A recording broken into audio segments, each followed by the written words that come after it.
Radio Berkov dans tous ses états. Le fait du jour. Pour pas se contaminer, il faut se confiner, mais pour se déconfiner, il faut être immunisé. Pour être immunisé, il faut se faire contaminer. Pour se faire contaminer, il faut se déconfiner. C'est QFD. T'as voulu mettre un masque, et ben il n'y avait pas de masque.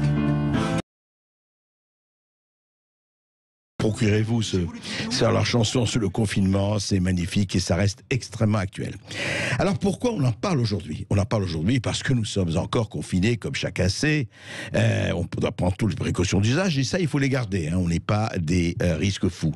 Mais, hier soir, sur LCI, dans l'émission de Pujadas, 24 heures Pujadas, voici ce qu'on a entendu. Écoutez. Mais regardez, reprenons le nombre de contaminations quotidiennes. Le pic a été atteint le 2 novembre, soit le 4e jour seulement du confinement. C'est beaucoup trop court pour que cette baisse soit directement liée au confinement. Cette hypothèse ne tient donc pas. Enfin, pour ajouter du mystère au mystère, si on s'en réfère à l'analyse des eaux usées, l'eau qui sort de nos toilettes et dans laquelle on détecte le virus très tôt, avant même l'apparition des symptômes, eh bien la baisse en Île-de-France s'amorce dès le 17 octobre, premier jour du couvre-feu. Donc là encore, ça laisse penser que cette baisse, ce recul de l'épidémie était déjà amorcé avant l'entrée en vigueur du couvre-feu. Quoi ? Qu'est-ce qui se passe là ? Qu'est-ce qui se passe ? LCI n'est pas une chaîne gauchiste ou oppositionnelle ou contestataire, une chaîne d'information. Qu'est-ce qui se passe ? Alors on nous dit, si je reprends ce qu'a dit la journaliste, la baisse des contaminations, la baisse du pic, la baisse avérée du pic d'ailleurs, même Olivier Véran l'a constaté, enfin elle a dit. Donc elle se passe au 4e jour, c'est-à-dire ce ne peut pas être dû au confinement. Et alors mieux que ça, avec les eaux usées, on voit que c'est dès le premier jour que ça a baissé très fortement. Et là, c'est le premier jour, même pas du confinement, mais du couvre-feu.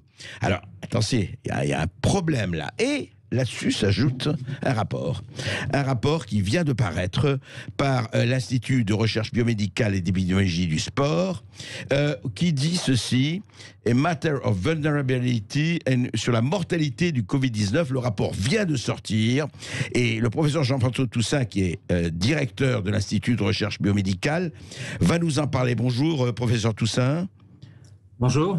Alors, vous avez écouté effectivement ce qu'ils disaient hier sur LCI, mais vous, votre rapport, le rapport fait par l'Institut de recherche biomédicale, dit, eh bien, il n'y a pas de lien. Il n'y a pas de lien entre le confinement et la baisse des contaminations, des hospitalisations, etc.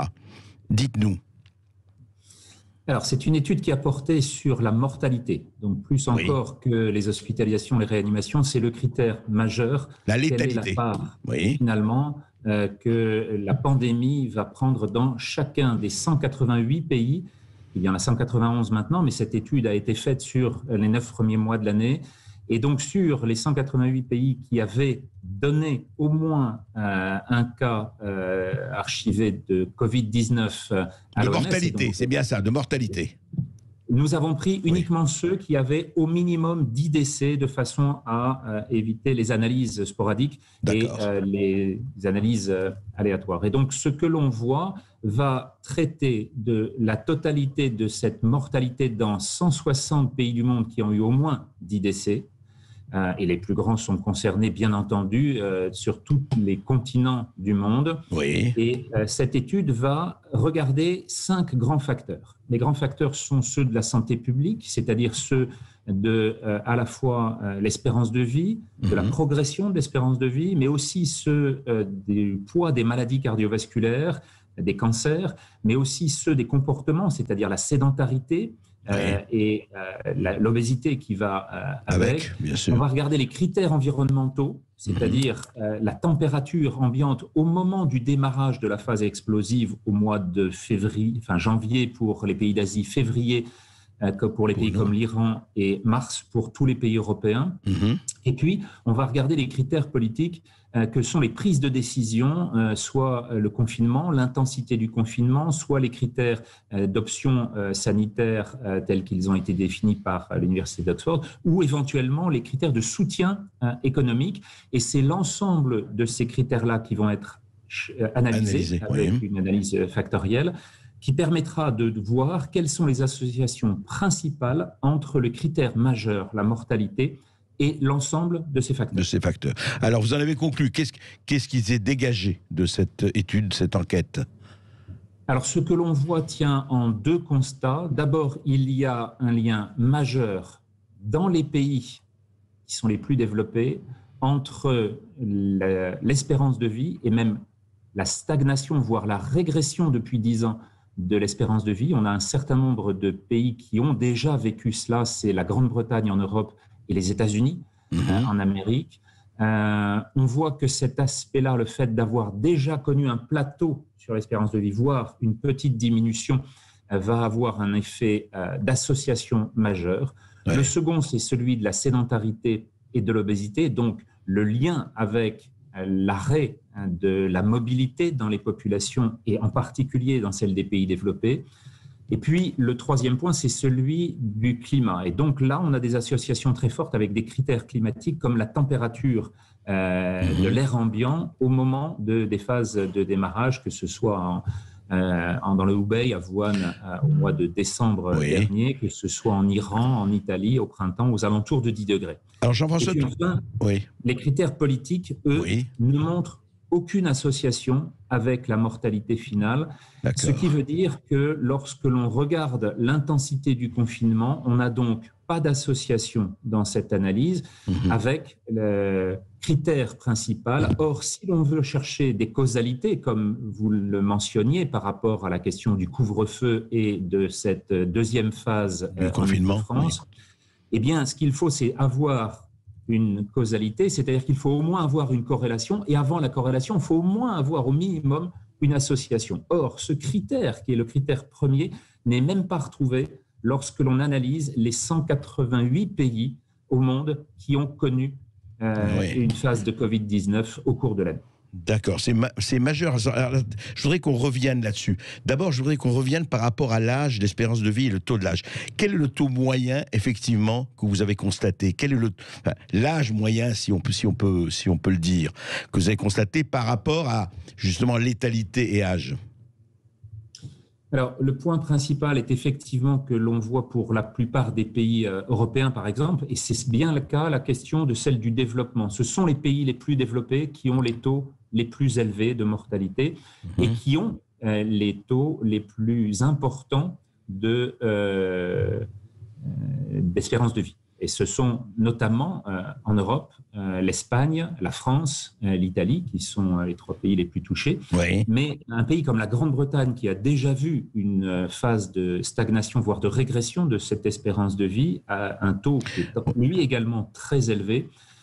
Et c'est ce point-là, avec des âges qui sont, par exemple, pour la médiane au décès en France de 84 ans, supérieure à l'espérance de vie en France. Et on retrouve dans la plupart des pays développés cette même relation avec un âge médian au décès qui est de l'ordre de grandeur de l'espérance de vie et parfois plus élevé, c'est le cas en Suisse également.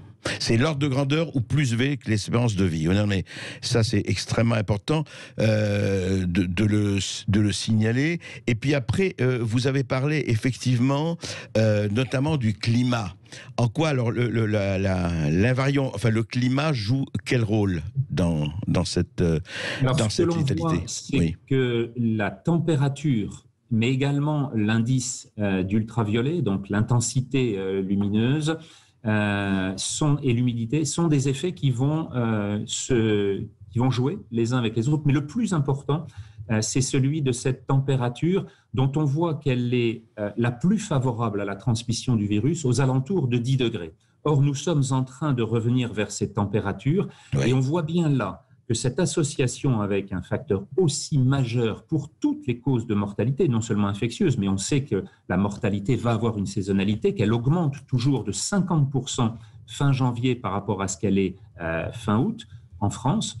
Et ce que l'on voit là, c'est que ce critère-là est une des conditions majeures de la saisonnalité, c'est-à-dire cette alternance que l'on voit maintenant apparaître. Tous les pays de l'hémisphère sud sont en train de voir l'épidémie cesser. Cette phase épidémique de 2020 est en train de s'arrêter au Brésil, elle est en train de réduire de façon considérable au Chili, en Afrique du Sud également. Il n'y a plus de décès en Nouvelle-Zélande et en Australie. Et ce que l'on voit au contraire, c'est une réaugmentation actuelle aux États-Unis, en Europe et dans les pays d'Eurasie, c'est-à-dire l'Ukraine et jusqu'en Iran. Et donc on a là une augmentation qui est très révélatrice de ce caractère saisonnier dont la température est l'une des clés.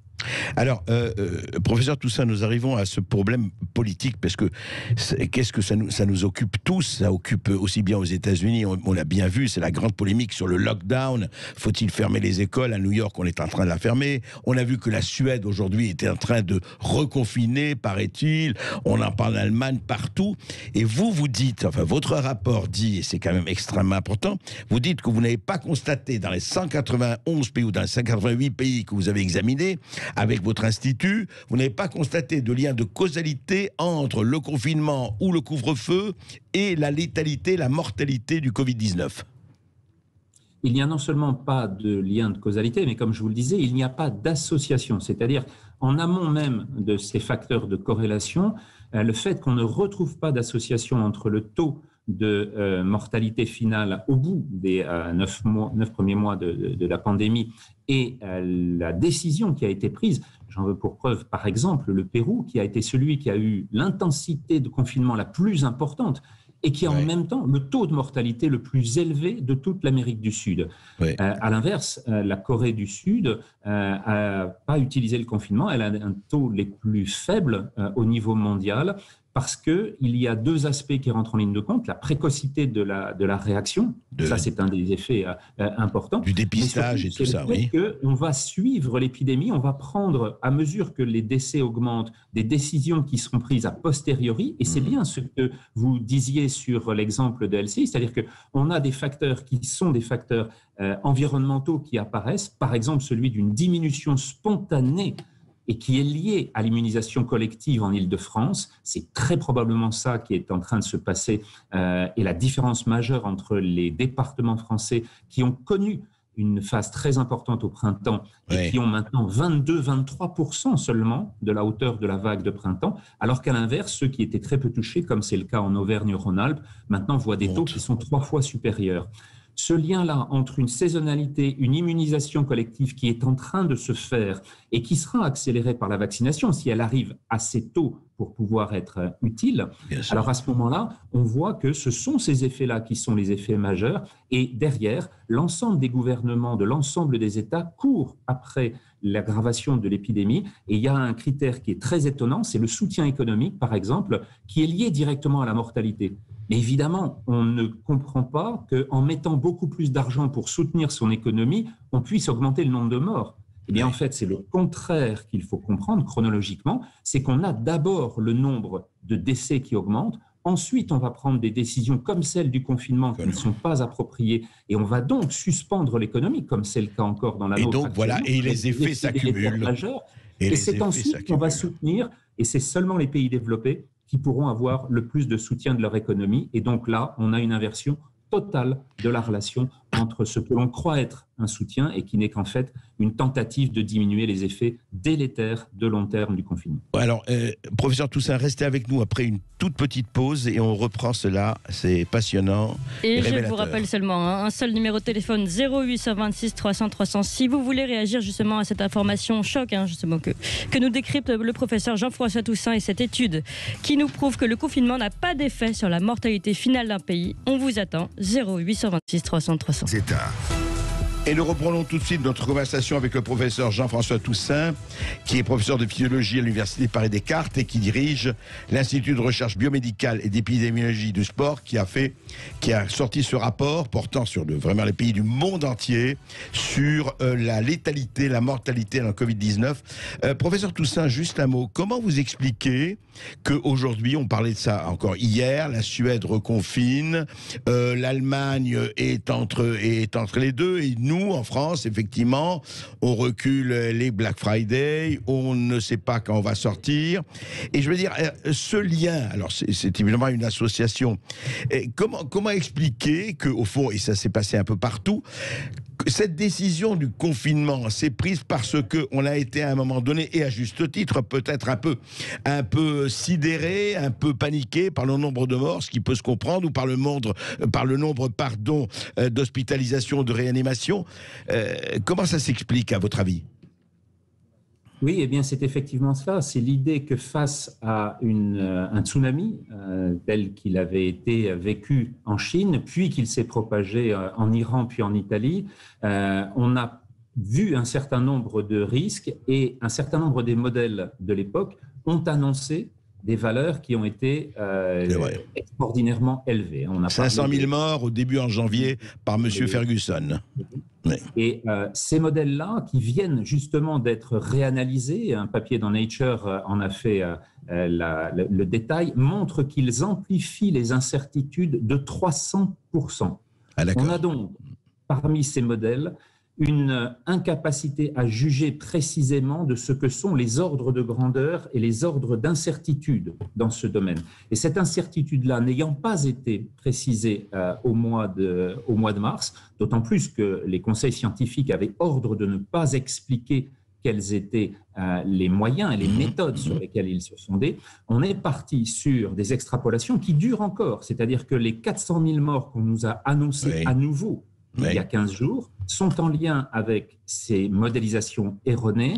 Et de la même façon, les 9000 places en réanimation, quoi qu'on fasse, tel qu'a été annoncé, n'ont pas été confirmées, puisque nous sommes à un maximum de 4900 places en réanimation, un peu plus de la moitié seulement.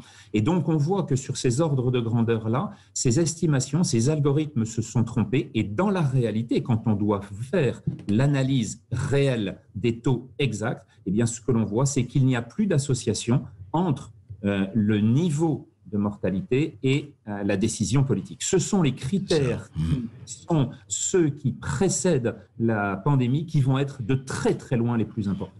Oui, c'est ça. Et on voit très très bien que là, le politique, effectivement, ce seront des questions qui, une fois qu'on sera, et on l'espère, sorti, on verra le bout du tunnel et sorti de l'auberge, ce sont des questions qu'il faudra absolument se poser, des questions qui dépassent tout ça, les rapports entre les conseils scientifiques, les politiques, les décisions, et sur quelle base se prennent les décisions. En tout cas, est-ce que ce rapport est lisible? Comment peut-on l'examiner, se le procurer, Jean-François Toussaint? Il est accessible dans le monde entier. Il est sur le site de la revue de santé publique qui s'appelle Frontières en santé publique, donc en anglais Frontiers in Public Health, qui est le site international de la revue Frontières, sur lequel il a été analysé. Reviewé et critiqué et publié ce matin. Merci Jean-François Toussaint pour toutes ces précisions, et nous continuerons à parler de tout cela et aller un peu plus loin toujours. Et voilà, et je vous rappelle le numéro de téléphone 0826 300 300 si vous voulez réagir à cette étude qui vient de sortir aujourd'hui sur le site Frontières en entre le confinement et la baisse de la mortalité dans les pays.